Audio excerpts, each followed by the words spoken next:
পরীর সাথে বন্ধুত্ব করার একটি সহজ আমল। সবসময় পরী আপনার পাশে থাকবে, পাশে থেকে আপনাকে সাহায্য করবে। যদি আপনি ঋণগ্রস্ত হয়ে থাকেন, ইনশাল্লাহ আল্লাহর রহমতে তার সাথে যদি বন্ধুত্ব হইতে পারেন, উনি আপনাকে যে কোনোভাবে সাহায্য করবে ইনশাল্লাহ। আজ এমন একটি আপনাদেরকে পরী হাজির করার বিষয়ে একটি আমল দেব। যদি ভিডিওটা সম্পূর্ণ দেখেন, আল্লাহর রহমতে 100% কাজ করবেন, কাজ হবে। বেশি বড় করব না ভিডিওটা, শর্টকাটে আমি আপনাদেরকে আমলটা দেব। আর যদি মনে হয় আমার আজকের বিদ্যাটা আপনার উপকার আসবে, 10 জনের মাঝে ভিডিও শেয়ার করে দিবেন। রোহানি শক্তির আংটি, সাধনার আংটি, পরী হাজির করার আংটি, তেলেসমাতি আংটি যারা লাগবে, অরিজিনাল আংটি আমি নিজে তৈরি করে থাকি। ইনশাল্লাহ একটু খরচ বেশি হইলেও, দাম বেশি হইলেও ইনশাল্লাহ নিতে পারেন, কারণ যেগুলো দাম বেশি হয় ওগুলাই কাজ করে বেশি। আংটি কি সহজে পাওয়া যায়?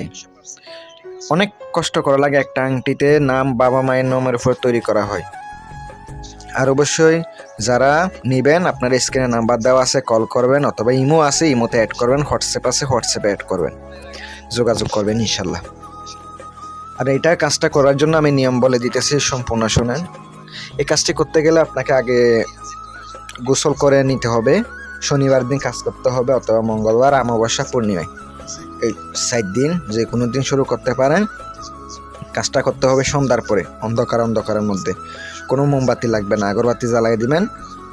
তারপরে বাড়ির ভিতরে বসে একটা সুগন্ধি দিয়ে দিবেন।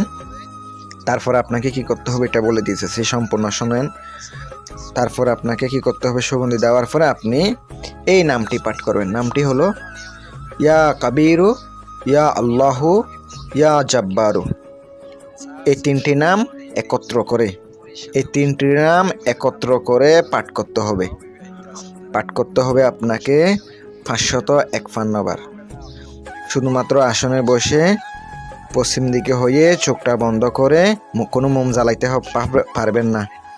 তারপরে চোখ বন্ধ করে 3টি নাম 501 বারও পড়তে পারেন, 507 বারও পড়তে পারেন, অথবা 51 বার পড়তে পারেন। এই 3টার মধ্যে কোনো একটা। কম বেশি করবেন না, যতটুকু বলছি করেন, ইনশাল্লাহ হাজির হবে।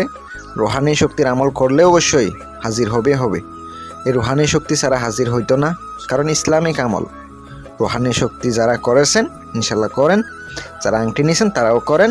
আমার পক্ষ থেকে অনুমতি দিলাম। যারা ভক্তবৃন্দরা আছেন তাদের জন্য আমার ইজাজত রইল। ভালো থাকবেন, সুস্থ থাকবেন, এই কামনাই করি। আসসালামু আলাইকুম ওয়া রাহমাতুল্লাহ।